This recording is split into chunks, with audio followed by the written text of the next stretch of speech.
Denny Siregar, ngerinya Pilpres 2024, pertarungan lawan garis keras, Pandawa versus Kurawa.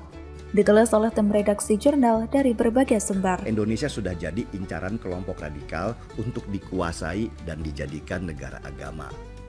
Kelompok radikal ini masuk lewat jalur politik, di mana mereka punya niat menunggangi salah satu capres untuk bisa mencapai tujuannya mereka. Lewat laman akun YouTube Cokro TV, pegiat media sosial Denny Siregar memberikan pandangan soal Pilpres di tahun 2024 mendatang. Denny menyebutkan bahwa di Pilpres 2024 nanti akan menjadi Pilpres yang paling panas. Meskipun Pilpresnya masih lama, panasnya sudah terasa mulai sekarang. Bahkan lebih panas dari Pilpres 2014 dan 2019. Hal tersebut menurut pandangan Denny. Dari sisi radikal di Indonesia sejak Arab Spring di Timur Tengah, Indonesia sudah jadi incaran kelompok radikal untuk dikuasai dan dijadikan negara agama. Menurut Denny, kelompok radikal ini masuk lewat jalur politik, di mana mereka punya niat menunggangi salah satu capres untuk bisa mencapai tujuan mereka.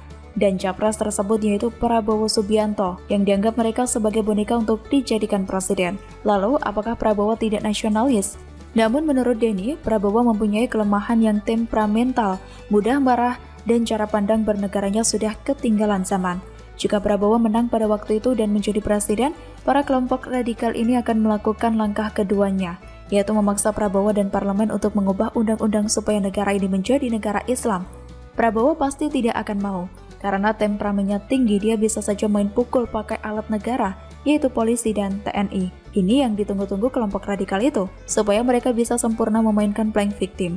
Mirip sekali dengan pola Arab Spring di mana banyak pemimpin negara jatuh karena mereka senang menggunakan kekerasan dalam menghalau kelompok-kelompok radikal ini. Pilpres 2024 ini adalah puncak dari segalanya. Menurut Denny, ini merupakan perang Baratayuda, yaitu perang antara dua kelompok besar. Hal tersebut terjadi karena tahun 2024 ini semua capres di level yang sama, tidak ada petahana. Jadi ini pertandingan besar di ruang kosong. Dan kelompok radikalis tahu situasi ini. Mereka tahu kalau Jokowi tidak mungkin bertarung lagi. Jadi mereka menyiapkan senjata terakhir mereka yang lebih besar, lebih ganas, yang lebih punya dampak. Dan pertanyaannya, siapa yang akan dipilih oleh kelompok radikal yang seperti parasit untuk dijadikan inangnya? Menurut Denny, yang pertama pastilah Prabowo. Karena Prabowo surveinya masih di atas, tapi mereka juga melihat Prabowo juga sudah mulai tua dan lemah, sehingga bisa jadi tidak akan menang untuk yang ketiga kalinya.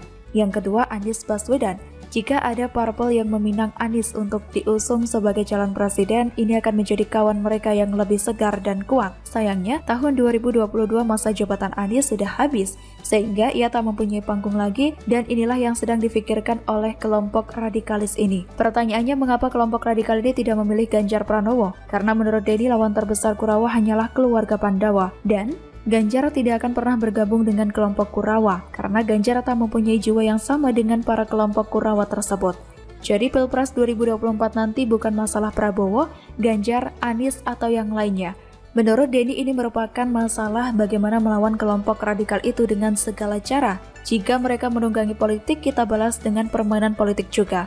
Mereka main keras, kita main keras lagi. Mereka jual, kita beli. Jangan kasih ruang kelompok radikal tersebut berkembang. Kita hajar habis-habisan di Pilpres 2024 nanti. Kita juga harus fokus dengan calon lawan yang mungkin saja masih memakai politik identitas sebagai jalan kampanyenya. Dan oleh sebab itu kita harus bersatu melawan kelompok radikalis yang akan memecah belah bangsa. Karena jika itu terjadi, kaum sebelah akan bersorak-sorai dan tentunya juga bertepuk tangan. Untuk itu para pemimpin partai tentu saja seharusnya lebih mementingkan nasib bangsa ini daripada kepentingan kelompoknya. Jangan sampai bangsa ini hancur, karena partai yang menutup mata akan kehadiran pemimpin yang baik dan berintegritas tinggi. Cukuplah kita belajar dari Jakarta yang tercabik-cabik akibat politik identitas dan juga ormas terlarang. Waspada dan telitilah para calon. Lihat jejak rekamnya, apalagi sekarang zaman internet mudah sekali mencari jejak digital. Begitulah kura-kura.